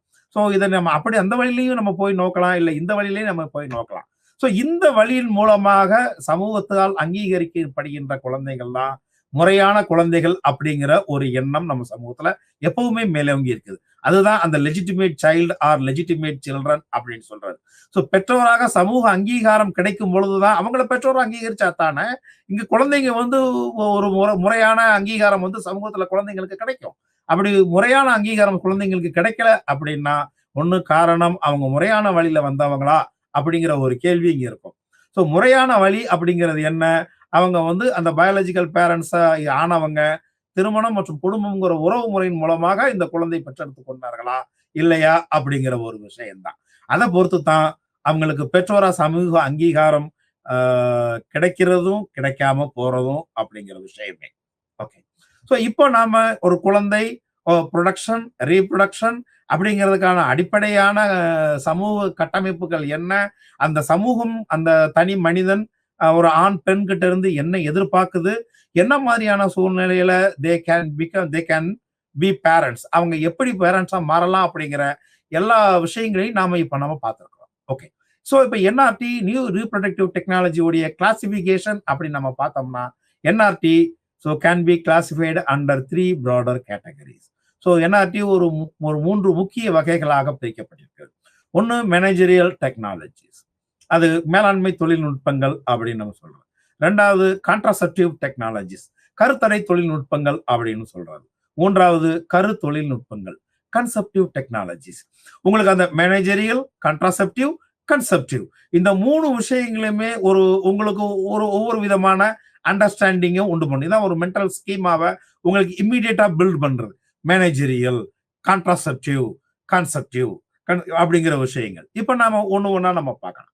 ஸோ மேனேஜரியல் டெக்னாலஜிஸ், மேலாண்மை தொழில்நுட்பங்கள் அப்படின்னு நம்ம பார்த்தோம்னா, so managerial technologies involves management of pre pregnancy, pregnancy and birth. So கர்ப்ப காலத்திற்கு முன், கர்ப்பகாலம் மற்றும் பிறப்பு வரையிலான அனைத்து நடவடிக்கைகளையும் உள்ளடக்கியது தான் இங்க மேனேஜரியல் டெக்னாலஜிஸ். ஸோ ப்ரீ பிரெக்னன்சிங்கிறதுக்கு என்ன, ப்ரீ பிரெக்னன்சி ஒரு பெண் தாய்மை ஸ்டேட்டஸ் அடையிறதுக்கு முன்னாடி ரெகுலரா செக்அப்புக்கு போறது, அவங்களுக்கு ஏதாவது நியூட்ரிஷனல் இம்பேலன்சஸ் இருந்தது, இல்லைன்னா ஏதாவது ஹார்மோன் சரியா சுரக்கல அப்படின்னா so with consultation of doctor அதுக்கு தேவையான அந்த பிரிஸ்கிரிப்ஷன்ஸை வந்து அக்செப்ட் பண்ணிக்கிறது, தேவையான டேப்லெட்ஸ் எடுத்துக்கிறது, உடல்நிலையை அதுக்கு தகுந்த அப்படி தயார் பண்ணிக்கிறது, then entering into the stage of pregnancy and with due care அந்த prolonged care continuous support they will give birth and hence they will add a new member to the society. ரெண்டு கருத்தடை தொழில்நுட்பங்கள், contraceptive technologies. So contraceptive technologies, கருத்தடை தொழில்நுட்பங்கள் அப்படின்னா நமக்கு நல்லாவே தெரியும். ஸோ எப்படி நாம ஒரு அந்த ரீப்ரொடக்ஷன் அப்படிங்கிறத நம்ம கண்ட்ரோல்ல வச்சுக்கலாம் அப்படிங்கிற ஒரு விஷயம் தான். So it can be controlled by the men folk. So இந்த கான்ட்ராசெப்டிவ் அப்படிங்கிறது எப்ப குழந்தை பெத்துக்கலாம், எப்ப குழந்தை பெத்துக்க கூடாது அப்படிங்கிறத தீர்மானிக்கிற அந்த அதிகாரத்தை ஒரு தனி மனிதனுக்கு, ஒரு ஆணுக்கோ பெண்ணுக்கோ யாரா வேணாலும் இருக்கட்டும், ஸோ அந்த குடும்பத்திற்கு கொடுத்திருக்கிறது. ஸோ இந்த கான்ட்ராசெப்டிவ் டெக்னாலஜிஸ். ஸோ இந்த கான்ட்ராசெப்டிவ் டெக்னாலஜில இந்த ஹார்மோனல் சப்ரஸர்ஸ், இது எல்லாமே கான்ட்ராசெப்டிவ் டிவைசஸ், ஸோ காண்டம்ஸ், இதெல்லாம் இதோட யூசேஜ் எல்லாமே இங்க இருக்கும். தென் கருத்தொழில்நுட்பங்கள், கன்செப்டிவ் டெக்னாலஜிஸ். ஸோ கன்சீவ் ஆகிற டெக்னாலஜி அப்படின்னு சொல்லலாம். ஸோ இது செயற்கை கருவூட்டல், வாடகை தாய், சரோகசி, ஸோ கருவுறுதல் மருந்துகள், கருதானம் மற்றும் இன்விட்ரோ கருத்தரித்தல் ஆகியவற்றை இது உள்ளடக்கியது. ஸோ செயற்கை கருவூட்டல் நம்ம இதுக்கு முன்னாடி நம்ம பேசியிருப்போம். ஃபேமிலி மேரேஜ் நம்ம பேசும்போது, ஸோ சரோகசி ஃபேமிலி நம்ம பேசியிருப்போம், சரோகேட் மதர்ஸ் பேசியிருப்போம், so children born through surrogate hired mothers அப்படிலாம் நம்ம பேசியிருப்போம். ஸோ இது எல்லாமே இங்க கன்செப்டிவ் டெக்னாலஜிஸ்க்கு கீழே நமக்கு கிடைக்குது. ஓகே, ஸோ அந்த டெக்னாலஜிஸ்க்கு அப்புறம் இந்த என்ஆர்டி நம்ம சோசியாலஜி ஸ்டூடெண்ட்ஸா, ஸோ இந்த நியூ ரீப்ரொடக்டிவ் டெக்னாலஜி அதன் மூலமாக நம்ம கின்ஷிப்ல என்னென்ன மாற்றங்கள் ஏற்படுது அப்படிங்கிற ஒரு விஷயத்த நம்ம பார்க்குறோம். ஸோ இந்த என்ஆர்டி அப்படிங்கிறத நம்ம பார்த்தோம்னா ஒரு டெக்னாலஜிக்கல் டெவலப்மெண்ட் அப்படிங்கிற ஒரு ஆஸ்பெக்ட்ல பார்க்கலாம். ஒன்று, purely it is material thing. So society அப்படிங்கிறது என்ன? Society is based on, society is resting upon or built upon immaterial things. சரியா? ஸோ மெட்டீரியல் அண்ட் இம்மெட்டீரியல் அப்படிங்கிற ரெண்டுக்கும் இடையிலான ஒரு உறவா தான் இதை நம்ம பார்க்கணும். ஸோ மெட்டீரியல் கல்ச்சருக்கும் நான் மெட்டீரியல் கல்ச்சருக்கும் இடையில எப்படி ஒரு ஒரு இணக்கம் ஏற்படுது அப்படிங்கிறத நம்ம இதன் மூலமா நம்ம தெரிஞ்சுக்கலாம். ஸோ மெட்டீரியல்ங்கிறது என்ன? நான் மெட்டீரியல் கல்ச்சருக்குள்ள அதை அடாப்ட் ஆகணும். இதுதான் நான் சொன்னது. So the development of material culture or the lag or stagnation, so in the acceptance of material culture into non-material culture. ஒரு கொஞ்ச நேரத்துக்கு முன்னாடி நான் சொன்ன மாதிரி எந்த ஒரு முன்னேற்றமா இருக்கட்டும், எந்த ஒரு கண்டுபிடிப்பா இருக்கட்டும், சமூகத்தால அதை அக்செப்ட் பண்ணிக்கிறதுக்கு முன்னாடி ஒரு தேக்க நிலையை தான் சந்திக்கும். அதைத்தான் வில்லியம் ஆக்மன் வந்து கல்ச்சுரல் lag அப்படிம்பார், பண்பாட்டு தேக்கம் அப்படிம்பார். ஸோ இங்கேயும் நம்ம பார்க்குறோம், அந்த என்ஆர்டி அப்படிங்கிறது 1978ல ஃபர்ஸ்ட் டெஸ்ட் டியூப் பேபி பிறந்ததுக்கு அப்புறம் 45 வருஷம் ஆச்சு. இன்னும் எல்லாம் எந்த சமூகமா இருந்தாலும் அதை ஏத்துக்கிறதுல, except advanced countries, industrialised countries, ஒரு ட்ரெடிஷனல் சொசைட்டிஸ்ல, ஒரு கல்ச்சர் பேஸ்டு சொசைட்டில பார்த்தோம்னா அந்த மெட்டீரியல் கல்ச்சரை ஏத்துக்கிறதுக்கு மன ரீதியா மக்கள் இன்னும் தயாராகல அப்படிங்கிறத நம்ம பார்க்கிறோம். இதுல ஒரு முக்கியமான விஷயம் என்ன அப்படின்னா, இந்த மெட்டீரியல் கல்ச்சர், இம்மெட்டீரியல் கல்ச்சர் அப்படிங்கிற நான் மெட்டீரியல் கல்ச்சர்னு பார்க்கும்போது, ஃபேமிலி அப்படிங்கிறது ஒரு பயாலஜிக்கல் யூனிட்டா மட்டுமே இருக்கணுங்கிற அவசியம் இல்லை. எப்படி ஃபேமிலிங்கிறது பயாலஜிக்கல் யூனிட்டா மட்டுமே இருக்கணுங்கிற அவசியம் இல்லை. ஒரு கணவன் மனைவியாக வாழுகின்ற ஒரு ஆணும் பெண்ணும் தங்களுக்கு தேவையான குழந்தையை அந்த இன்டர் கோர்ஸ் அப்படிங்கிற ஒரு விஷயம் மூலமாகவோ, அப்படி இல்லாததன் மூலமாகவோ அவங்க குழந்தையை பெற்றுக்கலாம். ஸோ இப்போ ஃபேமிலி அப்படிங்கிறதுக்கான டெஃபினிஷன் இப்போ இங்க வந்து சேஞ்ச் ஆக ஆரம்பிக்குது. ஃபேமிலிங்கிறதுக்கு டெஃபினிஷன் நம்ம இதுக்கு முன்னாடி என்ன படிச்சிருப்போம்? A family consists of husband, wife and their children அப்படி நம்ம படிக்கிறோம். ஸோ அண்ட் their children அப்படிங்கிறது அவங்களுக்கு பிறந்த சில்ட்ரனா இருக்கலாம், இல்ல அடாப்டட் சில்ட்ரனா இருக்கலாம். The children may be either related by blood or adopted அப்படிங்கிறத பார்க்கலாம். ஸோ இப்போ அடாப்டட் அப்படிங்கிற வரும்போது, இல்லைன்னா வேற ஒரு வாடகை தாய் மூலமாகவோ, இல்லைன்னா வேற ஒரு டோனர் மூலமாகவோ ஒரு குழந்தையை பெற்றுக்கொள்ளலாம் அப்படிங்கும்போது, family no longer will be a biological unit. So in this context, marriage அப்படிங்கிற ஒரு விஷயம் ஒரு கம்பல்ஷன் கிடையாது. ஸோ மேரேஜ் அப்படிங்கிறது ஒரு ஆப்ஷன். ஏன்னா கல்யாணம் மூலமா தான் குழந்தை பெற்றுக்கணுங்கிற அவசியம் இல்லை. திருமணம்ங்கிற ஒரு விஷயத்தின் மூலமாகத்தான் குடும்பத்தை எஸ்டாப்ளிஷ் பண்ணணுங்கிற அவசியம் இல்லை. ஸோ அந்த அப்படி எஸ்டாப்ளிஷ் பண்ணணுங்கிற அவசியம் இல்லை அப்படிங்கும் போதே it is not a compulsion. So it is individuals choice. So the individual can either opt to marriage, family, or beyond marriage, or without entering into the marriage, individuals can establish their family. So திருமணம் அப்படிங்கிறது no longer will be a necessary condition. So தேவையில்லாம ஒரு ஒரு ஒரு நீண்ட காலகட்டத்துல திருமணம் அப்படிங்கிறது ஒரு கட்டாயமான ஒரு விஷயமா இருக்க போறதில்ல. இந்த இடத்துல நம்ம ஏற்கனவே சொன்ன மாதிரி தாய்மையும் தந்தையும் சமூக கட்டுமானங்கள். So motherhood, fatherhood and hence parenthood are social constructions. So தாயும் தந்தையும் அப்படிங்கிறது எப்படி சமூக கட்டுமானங்களா மாறுது? If they enter into the institution of marriage, institution of family, they male and female can become husband and wife and hence father and mother. Therefore they will be their identity is socially constructed. So இந்த socially constructed அப்படிங்கிற ஐடென்டிட்டியை so NRT அப்படிங்கிற ஒரு technology மூலமாக கொண்டு வரலாம். ஏன்னா ஒரு தாய்மை அடையவே முடியாது அப்படிங்கிற ஒரு பெண்ணுக்கு ஸோ என்ஆர்டி டெக்னாலஜி மூலமா தாய் அப்படிங்கிற ஒரு ஸ்தானத்தை நம்ம கொடுக்கலாம். ஸோ அது அவங்களுக்கு கொடுத்தாலும் சரி, இல்லை பிறர் மூலமா அவங்களுக்கு கொடுத்தாலும் சரி. ஸோ இந்த இடத்துல என்ஆர்டி அப்படிங்கிறது ஸோ மதர்ஹுட், ஃபாதர்ஹுட் அப்படிங்கிற ஒரு சோசியல் கன்ஸ்ட்ரக்ஷன்ஸை ஸோ த்ரூ டெக்னாலஜி அச்சீவ் பண்றதுக்கு இங்க ஹெல்ப்ஃபுல்லா இருக்குது. So in this context so NRT அப்படிங்கிறது நியூ ரீப்ரொடக்டிவ் டெக்னாலஜி அப்படிங்கிறது கம்பல்சரியா ஒரு பயாலஜிக்கல் யூனிட்டா இருக்கிற அந்த ஒரு ஃபேமிலியில இருந்துதான் பர்த் இருக்கணும் அப்படிங்கிற விஷயம் இல்லை. So the birth can be apart from the family. So குடும்பத்திற்கு வெளியேயும் அந்த பிறப்பை நம்ம கொடுக்கலாம். ஸோ குடும்பத்திற்கு வெளியேயும் அந்த பிறப்பை கொடுக்கும் பொழுது அந்த பிறந்த நபரானவர், புது நபரானவர் நம்ம குழந்தையா அடாப்ட் பண்ணிக்கலாம். So the new reproductive technology has separated conception from the birth. So கற்பம் அப்படிங்கிறது அந்த குடும்பத்தில தான் இருக்கணும் அப்படிங்கிற அவசியமே இல்லை. குடும்பத்திற்கு வெளியேயும் இருக்கலாம். அதே நேரத்துல இதுதான் சொன்னேன் இல்லையா, அந்த பர்த் அப்படிங்கிறது ஃபேமிலியில இருக்கணுங்கிற அவசியம் இல்லை. அடாப்ஷன் அப்படிங்கிற ஒரு விஷயத்துக்கும் போகலாம், தத்தெடுக்கவும் அவங்க போகலாம். அதே நேரத்துல வளர்ப்பு, பராமரிப்பு, போஸ்டர் கேர் அப்படிங்கிறது பெரும்பாலும் எல்லா காலங்கள்லையும் எல்லா சமூகத்திலையும் இருந்துகிட்டே தான் இருக்கு. என்ன அவங்க குழந்தை இல்லை அப்படிங்கிறது தெரிஞ்சவங்களுக்கு தெரியும். பட் அதை ஒரு பெரிய விஷயமா எடுத்துக்க மாட்டாங்க. ஏன் அவங்க வந்து போஸ்டர் கேர் அப்படிங்கிற ஒரு விஷயத்துக்கு, அடாப்ஷன் அப்படிங்கிற ஒரு விஷயத்துக்கு போறாங்க அப்படின்னா, so no longer in society and individual can be alone. ஒரு தனி மனிதன் சமூகத்துல ரொம்ப நாளைக்கு தனியா இருக்க முடியாது. ஸோ அவங்களுக்குன்னு ஒரு ஊன்றுகோல் தேவை, ஒரு ஆதாரம் தேவை. அந்த ஒரு ஆதாரத்தை அவங்க தத்தெடுப்பு மூலமாகவோ இல்லைன்னா போஸ்டர் கேர் வளர்ப்பு பராமரிப்பு மூலமாகவோ அவங்க கெயின் பண்ணிக்கிறாங்க. இது எல்லாத்துக்குமே நியூ ரீப்ரொடக்டிவ் டெக்னாலஜி ரொம்ப முக்கியமான விஷயமா இருக்குது. ஸோ இதன் அடிப்படையில உறவு அப்படிங்கிறது கணவன் மனைவிங்கிற உறவு, ஸோ தாய் தந்தை அப்படிங்கிற விஷயங்கள்ல, பெற்றோர் அப்படிங்கிற ஒரு கருத்துருவுல சமூகத்துல ஏற்படுற மாற்றங்கள் எல்லாத்தையுமே கின்ஷிப் ஸ்டடீஸ், அந்த உறவியல் சம்பந்தமான ஸ்டடீஸ் நமக்கு வந்து சொல்லி கொடுக்குது. ஸோ இன் திஸ் கான்டெக்ட் நம்ம சொல்லலாம் அப்படின்னா, இதை நான் முன்ன சொன்னதனுடைய ஒரு ஹைலைட்டிங் பாயிண்ட் தான்.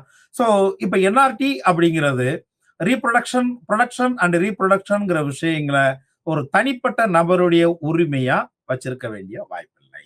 தனிப்பட்ட நபருங்கிற கணவன் மனைவி தான் குழந்தை பத்துக்கணும், கணவன் தான் காரணமா இருக்குங்க அவசியம் இல்லை, மனைவி தான் குழந்தை பத்துக்கணுங்கிறது இல்லை. அந்த நமக்கு தேவையான அந்த குழந்தைய வேற ஒருத்தர் மூலமாவே கப்பத்துக்கலாம். So production, reproduction no longer remains within the personal realm. Within the அந்த பர்சனல் அப்படிங்கிறத நீங்க ஹஸ்பண்ட் அப்படிங்கிற வார்த்தையால ரீப்ளேஸ் பண்ணிக்கலாம், ஒய்ஃப் அப்படிங்கிற வார்த்தையாலையும் நீங்க ரீப்ளேஸ் பண்ணிக்கலாம். ஸோ பர்சனல் அப்படிங்கிறது within the husband slash wife's realm, in general personal realm. It is controlled and sanctioned with permission from the state.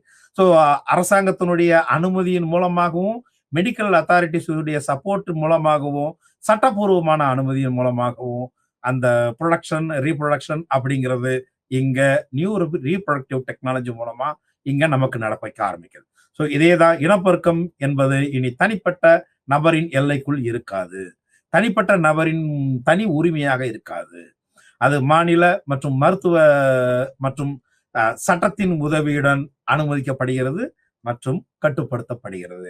So இப்போ நல்லா கவனிச்சிங்கன்னா, மெடிசின், மெடிக்கல் அப்படிங்கிற ஹெல்த் அப்படிங்கிற ஒரு இன்ஸ்டிடியூஷன் உள்ள வந்துருது, ஸ்டேட் அப்படிங்கிற ஒரு இன்ஸ்டிடியூஷன் உள்ள வந்துருது, ஜூரிஸ்ப்ரூடன்ஸ் அப்படிங்கிற இன்ஸ்டிடியூஷன் உள்ள வருது.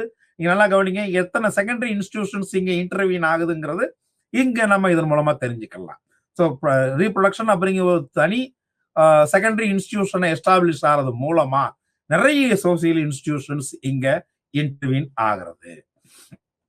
சரி, இது எப்படி அந்த reproductive technology so redefined the meaning of motherhood and maternality. ஸோ தாய்மை மற்றும் தாய்மையின் அர்த்தத்தை இந்த நியூ ரீப்ரொடக்டிவ் டெக்னாலஜி எப்படி மறுவரை செய்திருக்குது அப்படின்னு நம்ம பார்த்தோம்னா, ஸோ இனப்பெருக்க தொழில்நுட்பங்கள் தாய்மை பற்றி நாம் நினைக்கும் விதத்தை மாற்றியுள்ளன. இதை பத்தி தான் நம்ம இவ்வளவு நேரம் நம்ம பேசிட்டு இருந்தோம். ஸோ தாய்மை அப்படிங்கிற ஒரு விஷயத்த, மதர்ஹுட் அப்படிங்கிற ஒரு விஷயத்த எப்படி இந்த என்ஆர்டி மாத்தி இருக்குது. ஸோ என்ஆர்டி தாய்மை அப்படிங்கிறது திருமண பந்தத்தின் மூலமாக மட்டுமே ஒரு பெண் தாயாக முடியும் அப்படிங்கிறது தான் இதுவரைக்கும் சமூகத்தில் இருக்கிற ஒரு விஷயம்.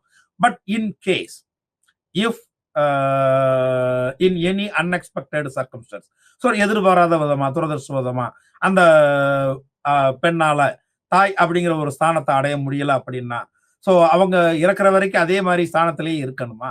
அப்படி இருக்க வேண்டிய அவசியமே இல்லை. சமூகம் அதுக்கு ஒரு ஆல்டர்னேட்டர் ரெடி பண்ணி கொடுக்குது. அதுக்கு ஒரு சப்ளிமெண்ட் மீனை வந்து நமக்கு ரெடி பண்ணி கொடுக்குது. அப்படிங்கிறப்போ ஸோ அந்த தாய் அப்படிங்கிறத நம்ம வேற ஒரு வழியிலையும் அந்த ஸ்டேட்டஸை நம்ம அச்சீவ் பண்ணிக்கலாம். அதன் மூலமாக அவங்கள அம்மான்னு கூப்பிடுறது அம்மான்னு தானே கூப்பிட போறாங்க. ஸோ அந்த அம்மாங்கிறத வந்து மாற்ற முடியாது. அது இவங்க பெத்துக்கிட்டாங்கன்னா என்ன பெத்து கொண்டு வந்தா என்ன அப்படிங்கிறது தான் அங்க கேள்வி. ஸோ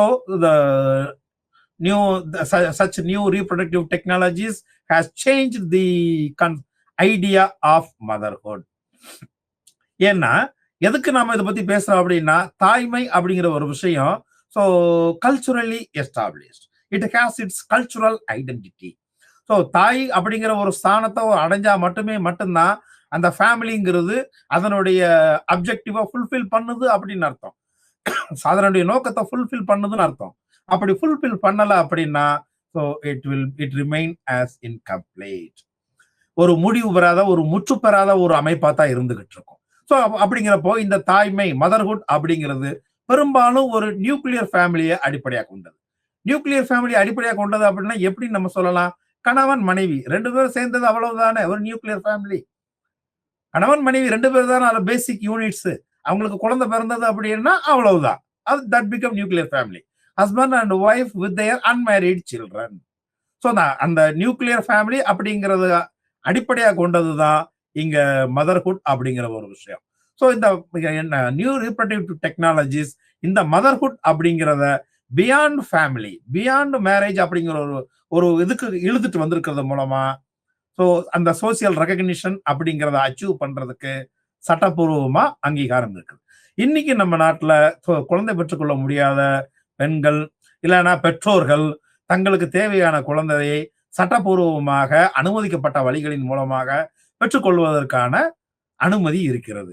இதே தான் நிறைய நாடுகள்ல இருக்கு. ஏன்னா பெரும்பாலும் எல்லா நாடுகளுமே இந்த விஷயத்தை அங்கீகரிச்சு தான் இருக்குது. ஏன் இதை எதிர்க்கிறது இல்லை அப்படின்னா, சமூகம் தொடர்ந்து இயங்குவதற்கு, அவர்கள் நாடு முன்னேற்ற பாதையை நோக்கி செல்வதற்கு இதை அந்த நாடானது கண்டிப்பா அங்கீகரிச்சே தான் ஆகும். அப்படி அங்கீகரிச்சு ஆகும்போது மட்டும்தான் ஸோ சமூகம் தொடர்ந்து இயங்கிக்கிட்டே இருக்க முடியும். இதுதான் இதன் மூலமாக அந்த it enlarges, it broadens the objective or the identity of motherhood.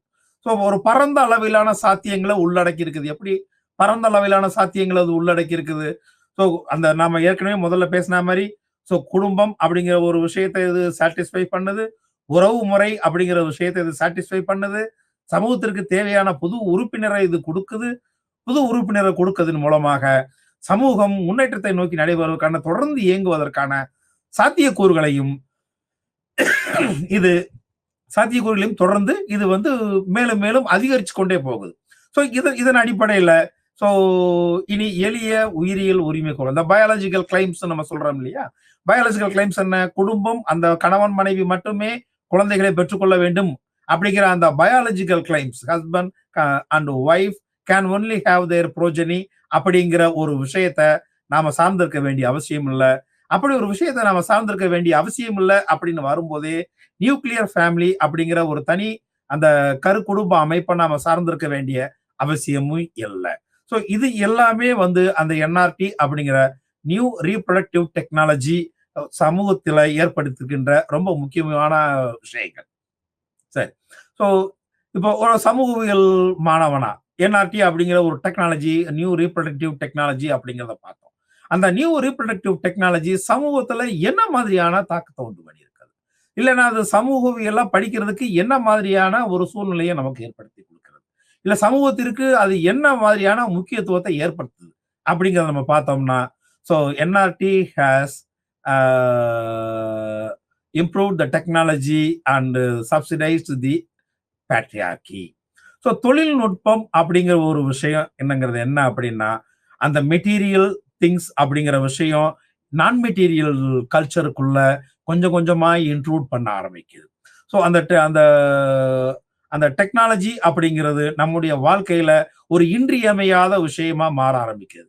So வாழ்க்கையில நம்ம எவ்வளவோ டெக்னாலஜி டெக்னிக்ஸ் நம்ம யூஸ் பண்ணிட்டே தான் இருக்கிறோம். ஆனா அந்த சமூகத்திற்கு அடிப்படை ஆதாரமாக இருக்கக்கூடிய திருமணம் மற்றும் குடும்பம் உறவு முறை அப்படிங்கிற ஒரு விஷயத்துக்குள்ள இது இன்ட்ரூட் ஆகிறது மூலமா சமூகம் தொடர்ந்து இயங்குவதற்கு தேவையான அந்த ஒரு சூழ்நிலையை இந்த டெக்னாலஜி நமக்கு இங்க ஏற்படுத்தி கொடுக்குது. அடுத்து பேட்ரியார்கி. ஸோ பேட்ரியார்கிங்கிற விஷயம் ஆணாதிக்கம் அப்படிங்கிற ஒரு விஷயத்தை நம்ம பார்த்தோம்னா, ஸோ அந்த குழந்தை இல்ல, குழந்தை பெற்றுக்கொள்ள முடியாது, இல்ல குழந்தை பிறப்பில் தாமதம் அப்படிங்கிற விஷயங்கள் எல்லாமே சமூகத்துல பெண்கள் மேலதான் வந்து நாம திணிக்கிறோம். அதற்கெல்லாம் காரணம் எல்லாத்தையுமே பெண்கள் அப்படிங்கிற ஒரு விஷயத்தமா தான் நம்ம பார்க்கிறோம். So no longer a man need as husband to have progeny or child. So ஒருத்தன் தான் கணவன் மூலமா தான் நமக்கு இங்க வந்து தேவை அப்படிங்கிறதல்ல, நம்ம வேற ஒருத்தர் மூலமா தான் பார்த்துக்கலாம். ஸோ இந்த status of husband can be replaced. The status of husband can be replaced by some X or Y with the help of intervening technology. So இந்த டெக்னாலஜி இங்க ஆணாதிக்கம் அப்படிங்கிற ஒரு விஷயத்த கொஞ்சம் கொஞ்சமா அசைச்சு பார்க்குது. ஸோ அசைச்சு பார்க்கறது மூலமா it can go for the society can move towards an egalitarian society. ஒரு சமத்துவமான ஒரு ஆண் பெண் சமமாக மதிக்கப்படுகிற ஒரு சமத்துவமான சமூகத்தை நோக்கி கொஞ்சம் கொஞ்சமா அதனுடைய பாதையில கட்டுப்பாடு மற்றும் அணுகலை இந்த நியூ ரீப்ரொடக்டிவ் டெக்னாலஜி மேம்படுத்துகிறது. So new reproductive technology enhances women's access and control over technology. So women's access and control over technology நம்ம பார்க்கும்போதே, so it can or it enhances the decision making ability of women. So அந்த women's அந்த டெக்னாலஜிக்கு access அப்படிங்கிறது என்ன? இதுக்கு முன்னாடி பெண்களுக்கு இந்த டெக்னாலஜி எல்லாம் தேவையில்லை, இதெல்லாம் ஆம்பளைங்க சமாச்சாரம், இதை ஆம்பளைங்களே பார்த்துக்குவாங்க அப்படிங்கிற எல்லா விஷயத்துக்கும் போக இப்ப பெண்களுக்கும் அதை பத்தின அதிகமான அவேர்னஸ் வர வர வர so they also can make use of such availed technology so to enhance or to ensure or to reassure their status in the society. Not only in the society, in family. சமூகத்திலும் குறிப்பாக குடும்பத்திலும் தன்னுடைய தகுதி நிலையை நிலைநிறுத்திக் கொள்ளவும் உறுதியாக்கி கொள்ளவும் பெண்கள் இந்த மாதிரி இந்த நியூ ரீப்ரொடக்டிவ் டெக்னாலஜியை உபயோகப்படுத்திக் கொள்கிறார்கள். உபயோகப்படுத்திக் கொள்வதன் மூலமாக அவங்க வந்து குழந்தை இல்லை அப்படின்னு வீட்டை விட்டு வெளியே அனுப்பப்பட வேண்டிய அவசியம் இல்லை. வேற ஒரு பெண்ணை வந்து அந்த கணவன் திருமணம் பண்ணிக்கக்கூடிய அவசியமும் இல்லை. ஸோ இதன் மூலமாக இல்லை குழந்தை இல்லைங்கிற காரணத்தை சொல்லி ஒரு டொமஸ்டிக் வயலன்ஸ் அப்படிங்கிற ஒரு ஒய்ஃப் பீட்டிங், இந்த மாதிரியான பிசிக்கல் வயலன்ஸ், வெர்பல் வயலன்ஸ், இது எல்லாத்துக்குமே ஆளாக வேண்டிய அவசியம் இல்லை. பாருங்க எவ்வளவு தூரத்துக்கு இது வந்து பெண்களை என்ஹான்ஸ் பண்ணுது அப்படிங்கிறத நம்ம இதன் மூலமா புரிஞ்சுக்கலாம். ஒரு சின்ன விஷயம், ஒரு new technology. So introduction of new technology to give birth, அது பெண்களுக்கு எவ்வளவு தூரத்துக்கு அவங்களுடைய ஸ்டேட்டஸை அப்லிஃப்ட் பண்ணுது, அதன் மூலமா எம்பவர் பண்ணுது அப்படிங்கிறத நாம தெரிஞ்சுக்கலாம். Then so new reproductive technology allows for formation of families by choice. இந்த என்ஆர்டி தனி மனிதன் தன்னுடைய விருப்பப்படி குடும்பங்களை உருவாக்கி கொள்ள அனுமதிக்கிறது. தனி மனிதன் தன்னுடைய விருப்பப்படி குடும்பங்களை உருவாக்கி கொள்ள அனுமதிக்கிறது அப்படின்னா என்ன அர்த்தம்? No longer they need the institution of marriage, or in other words, so marriage is not a compulsion to enter into a family. So குடும்பத்தை எஸ்டாப்ளிஷ் பண்ணுவதற்கு, ஒரு குடும்பத்தை நிறுவுவதற்கு திருமணம் என்பது கட்டாயமாக்கப்பட்ட விஷயமாக இல்லை. இதைத்தான் முந்தி சொன்ன மாதிரி, marriage is not a compulsion, it is an option. திருமணம் என்பது ஒரு கட்டாயமான விஷயமாக இங்கு பார்க்கப்படுவதில்லை. ஏன்னா நம்ம சமூகத்துல ஒரு ட்ரெடிஷனல் சொசைட்டில, ஒரு கல்ச்சர் பவுண்ட் சொசைட்டில ஒரு ஃபேமிலி எஸ்டாப்ளிஷ் பண்ணணும் அப்படின்னா ஒரு ஆணும் பெண்ணும் திருமணம் அப்படிங்கிற சமூக நிறுவனத்தின் உட்பு கூட போயிட்டு தான் வெளியே வர முடியும். ஸோ மேல் ஃபீமேலா இருக்கிறவங்க ஹஸ்பண்ட் அண்ட் ஒய்ஃபா மாறணும். ஹஸ்பண்ட் அண்ட் ஒய்ஃபா மாறினா மட்டுமே தான் ஃபேமிலியை எஸ்டாப்ளிஷ் பண்ண முடியும். ஸோ அதன் மூலமாகத்தான் they can become father and mother altogether parents. So அந்த ஃபாதர் அண்ட் மதருங்கிற ஸ்டேட்டஸை அச்சீவ் பண்ணா மட்டும் தான், அதுக்கு முன்னாடி ஹஸ்பண்ட் அண்ட் ஒய்ஃப்ங்கிற ஸ்டேட்டஸ் அச்சீவ் பண்ணா மட்டுமே தான் அவங்களுக்கு வந்து father in law, mother in law, brother in law, sister in law, until uncle, aunty, niece, nephew, இந்த ரிலேஷன்ஷிப் எல்லாமே இது எல்லாமே வந்து கிராஸ் கசின்லயும் இருக்கும், பேரலல் கசின்லயும் இருக்கும். இது ரெண்டுமே கிடைக்க ஆரம்பிக்கும். இதெல்லாம் இல்ல அப்படின்னா ஒரு ஆணும் பெண்ணும் அந்த கின்ஷிப் டை அப்படிங்கிறதே டோட்டலா இழந்துருவாங்க. ஏன்னா marriage only or marriage alone can bring all kinds of kinship ties to an individual அப்படிங்கிறத நாம இங்க நல்லா தெரிஞ்சுக்கணும். ஸோ இதன் அடிப்படையில ஒரு தனி மனிதன் தன்னுடைய விருப்பப்படி குடும்பங்களை உருவாக்கி கொள்ள, குடும்பங்கள்னா நான் பல்வேறு குடும்பத்தை ஒரு இண்டிவிஜுவலா உருவாக்க முடியாது. And individual can establish his own family by his choice அப்படிங்கிறது. ஓகே, எந்த ஒரு விஷயங்களுக்குமே எப்படி பாசிட்டிவ் சைடு இருக்குதோ அதே மாதிரி நெகட்டிவ் சைடுன்னு இருக்கத்தான் செய்யும். நெகட்டிவ் சைடு இல்லாத எந்த ஒரு இன்வென்ஷனும் கிடையாது, எந்த ஒரு இன்னோவேஷனுமே கிடையாது. சரி, அப்படி என்ன நெகட்டிவ் சைடு இருக்குதுன்னு நம்ம பார்த்தோம் அப்படின்னா, ஸோ இந்த மாதிரி நியூ ரீப்ரொடக்டிவ் டெக்னாலஜி மூலமா வருகின்ற அந்த நியூ மெம்பர்ஸை அனைத்து உறுப்பினர்களும் ஏற்றுக்கொள்வது, குடும்பத்தில் உள்ள அனைத்து உறுப்பினர்களும் ஏற்றுக்கொள்வதில் உள்ள சிக்கல்கள் என்ன? ரொம்ப சிம்பிள், ரொம்ப இலக்காரமா பார்க்கறது, பின்னாடி பேசுறது, ஜாட பேசுறது, கிண்டல் பண்றது, மனம் புண்படும் விதமான வார்த்தைகளை உபயோகிக்கிறது. இது எல்லாருமே பாத்தீங்கன்னா அந்த நேச்சுரலா பிறந்த அந்த குழந்தைகளுக்கு இந்த பிரச்சனைகள் வர்றதில்லை. அவங்களுக்கு பிடிக்கலன்னா பேசுவாங்க தவிர, ஆனா பிறப்பின் அடிப்படையில பேச்சு இருக்காது. ஆனா இங்க பாத்தீங்கன்னா அவங்களுக்கு அந்த சிக்கல்கள்லாம் இருக்குது. சரியா? இந்த என்ஆர்டி நெறிமுறைகள் அப்படிங்கிறது நியூ ரீப்ரொடக்டிவ் டெக்னாலஜி அப்படிங்கிறத அது எப்படி அந்த பிரின்சிபிள்ஸை ஃபாலோ பண்றது, எப்படி அதனுடைய பிரின்சிபிள்ஸை அட்ஹர் பண்றது, அதனுடைய லெஜிஸ்லேஷன் என்ன, ப்ரொவிஷன்ஸ் என்ன, அதனுடைய கான்சிக்வன்சஸ் என்ன, இது எல்லாத்தையுமே தெளிவா தெரிஞ்சுக்க வேண்டிய கட்டாயத்தையும் நமக்கு ஏற்படும். சும்மா நினைச்சா மாதிரி எல்லாம் குழந்தை பெற்றுக்க முடியாது. ஏன்னா நம்ம வந்து ஒரு சரோகேட் மதரை நம்ம வந்து ஹையர் பண்ணிட முடியாது, அவங்கள பை பண்ணிட முடியாது, யூட்டிலைஸ் பண்ணிட முடியாது. சரியா?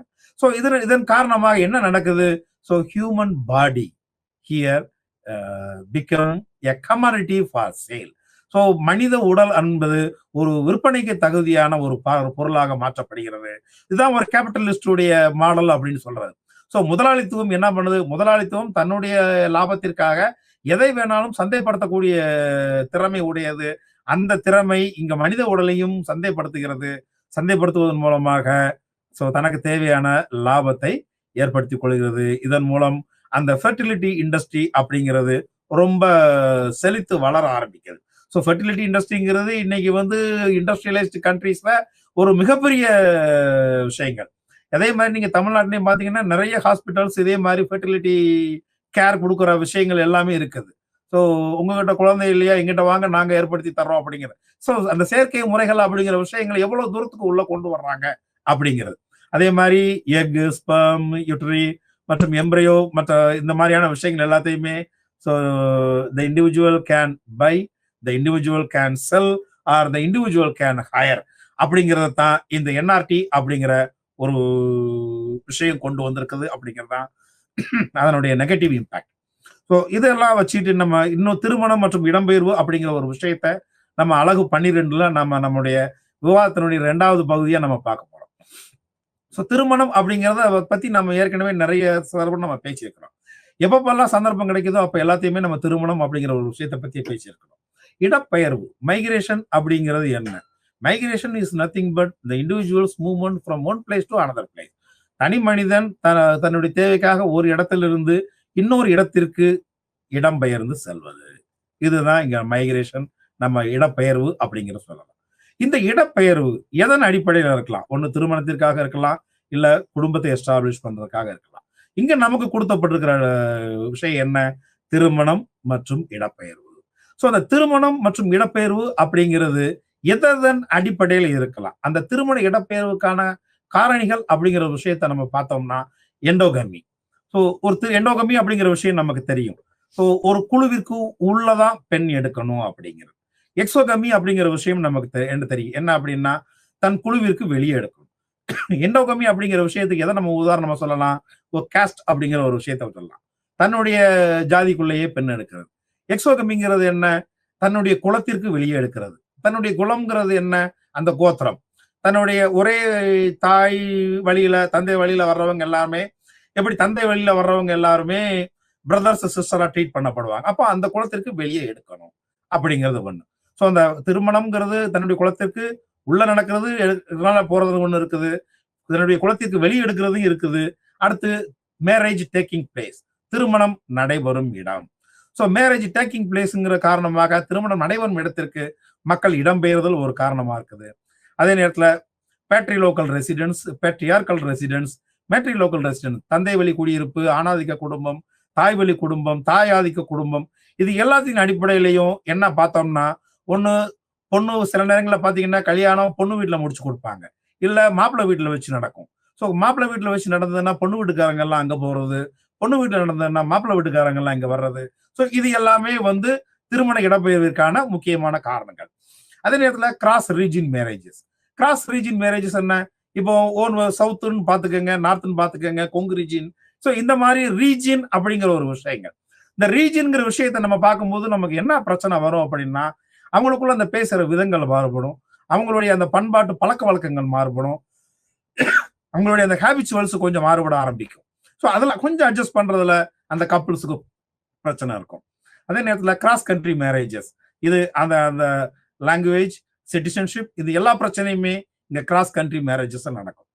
இதே நேரத்தில் இது எல்லாம் புதிய குடும்பத்தை எஸ்டாப்ளிஷ் பண்றதுக்காகவும் அவங்க அந்த கப்பல் போகலாம். ஸோ இதுவும் ஒரு காரணமா இருக்கு. ஸோ மேரேஜ் அந்த அந்த positive and negative aspects of marriage migration நம்ம பார்த்தோம்னா, ஸோ நேர்மறை அம்சங்களை முதல்ல பார்ப்போம். குடும்பத்துல இந்த மேரேஜ் மைக்ரேஷன் அப்படிங்கிறது அந்த பாலின பாத்திரங்க ரீஸ்கிரிப்டிங் ஆஃப் ஜெண்டர் ரோல்ஸ். ஸோ கணவன்கிறவங்க என்ன செய்யணும், மனைவிங்கிறவங்க என்ன செய்யணும், ஒரு புது இடத்துல ஒரு ஃபேமிலி எஸ்டாப்ளிஷ் பண்ணும்போது அவங்க என்னென்ன வேலைகளை அந்த மியூச்சுவல் அண்டர்ஸ்டாண்டிங்ல பண்ணணும் அப்படிங்கிறத. ஒரு ஆண் தன்னுடைய ஆண் பாத்திரங்களே வந்து எக்ஸ்க்ளூசிவா பிளே பண்ணிட முடியாது. ஒரு பெண் தன்னுடைய பெண் அப்படிங்கிற அடிப்படையிலான பாத்திரங்களே எக்ஸ்க்ளூசிவா பிளே பண்ணிட முடியாது. அந்த மியூச்சுவாலிட்டி, அந்த மியூச்சுவல் அண்டர்ஸ்டாண்டிங், ரெசிப்ரோசிட்டி அப்படிங்கிறது இருந்தால் மட்டுமே the family will flourish more. தென் பொருளாதார பாதுகாப்பு, ஸோ எக்கனாமிக் செக்யூரிட்டி அப்படின்னு நம்ம பார்க்கிறோம். ஸோ அந்த மேரேஜ் அப்படிங்கிறது ஒரு கணவன் தன்னுடைய மனைவியை தன்னுடைய வீட்டுக்கு கொண்டு வரது மூலமாக அந்த பெண்ணுக்கான பொருளாதார பாதுகாப்பு கொடுக்கிறான். ஏன்னா she is a new entrant to the family. So அந்த குடும்பத்தில் அந்த பெண் புது நபராக உள்ளே நுழையும் பொழுது அந்த ஏன்னா அந்த பெண் வளர்ந்த விதம், அந்த சமூக பொருளாதார பண்பாட்டு சூழ்நிலைகள் எல்லாமே என்டையர்லி டிஃப்ரெண்ட். திடீர்னு she may be a fish like out of water. So திடீர்னு ஒரு புது இடத்துல கொண்டு போய் அந்த பொண்ணை நம்ம வந்து வைக்கிறோம். அப்படிங்கிறப்போ அந்த பொண்ணுக்கு தேவையான அனைத்து பாதுகாப்பும் அந்த பிரைட் குரூம்ஸ் ஃபேமிலியில இருந்து கிடைக்கும். ஸோ இதன் மூலம் இந்த மேரேஜ் மைக்ரேஷன் மூலமா இது என்ஹான்ஸ் ஆர் என்ஷூர் பண்ணப்படுது. தென் பெண்களின் சுயாட்சியை, the autonomy of women will be enhance. So பெண்களின் சுயாட்சியை அப்படிங்கிறது என்ன? மேரேஜ் மைக்ரேஷன்ங்கிறது இதுக்கு முன்னாடி ஒரு மகளா இருந்தவங்க, ஒரு தங்கச்சியாவோ அக்காகவோ இருந்தவங்க அந்த இடத்துல ஒரு மனைவியா மாறுறது மூலம் அந்த அட்டானமி, இந்த பவர் மேக்கிங், இந்த டெசிஷன் மேக்கிங் எபிலிட்டி இங்க என்ஹான்ஸ் பண்ணப்படுது. அதன் மூலமா அது என்ஹான்ஸ் ஆகும்போது ஆட்டோமேட்டிக்கா அதனுடைய பை ப்ராடக்ட் இல்லைன்னா அசோசியேட்டட் விஷயம்னு பார்த்தோம்னா அவங்களுக்கு ஒன்ன குடும்பத்துல மரியாதையை இன்க்ரீஸ் பண்ணுது. ரைட். எதுவுமே நெகட்டிவ் ஆஸ்பெக்ட் இல்லாத விஷயமே கிடையாது. எது நெகட்டிவ் ஆஸ்பெக்ட்? ஒரு புது இடத்துக்கு மைக்ரேட் ஆகும்போது நியூ என்விரான்மெண்ட்டுக்கு அவங்க அட்ஜஸ்ட் பண்றதுல சிக்கல் வருது. அந்த செக்ஸுவல் ரீதியாவோ இல்லைன்னா பிசிக்கல் ரீதியாவோ அவங்கள மிஸ்யூஸ் பண்றதுக்கான அபியூஸ் பண்றதுக்கான வாய்ப்புகள் இன்க்ரீஸ் ஆகுது. தென் லோ வேஜஸ் அவங்களுக்கு கிடைக்கிறதுக்கான, இல்லைன்னா லோ வேஜஸ்ல அவங்க நிறைய வேலை வாங்குறதுக்கான சூழ்நிலை உருவாகுது. It also lead to other kinds of exploitation, பிற வகையான சுரண்டல்களுக்கு அது வழிவகுக்குது. அதே நேரத்தில் ஃபீமேல் டிராஃபிக்கிங் அப்படிங்கிறது இப்போ உலகளாவிய இருக்கிற பிரச்சனையா இருக்குது. ஏன்னா திருமணம்ங்கிற பேரை சொல்லி பெண்களை திருமணம் முடிச்சுட்டு வேற ஒரு இடத்துல கொண்டு போய் வித்துடுறது அப்படிங்கிறது நடக்குது. இந்த ஃபீமேல் டிராஃபிக்கிங் அப்படிங்கிறது ஒரு என்டர்டைன்மெண்ட் இண்டஸ்ட்ரியை ஒரு பூஸ்ட் அப் பண்ற ஒரு விஷயமா இருந்துட்டு இருக்கு. ஸோ இந்த female trafficking, entertainment industry, sex trade அப்படிங்கிறது எல்லாமே நமக்கு வந்து ஒரு நெகட்டிவ் இம்பாக்டா இருந்துட்டு இருக்குது. ஸோ இந்த விஷயங்கள் அடிப்படையில தான் நம்ம வந்து கணவன் உறவினரோட இருக்கிறது, மனைவி உறவினரோட இருக்கிறது, இல்ல தனி குடும்பமா எஸ்டாப்ளிஷ் பண்றது, எல்லா விஷயங்களையுமே நாம பார்க்கிறோம். ஸோ இந்த விஷயங்களோட உங்கள் அனைவருக்கும் என்னுடைய நன்றியை தெரிவிச்சுக்கிறேன். மீண்டும் ஒரு புது டாபிக்கோட ஒரு புது நாள்ல உங்கள் அனைவரையும் நான் மீண்டும் சந்திக்கிறேன். நன்றி, வணக்கம்.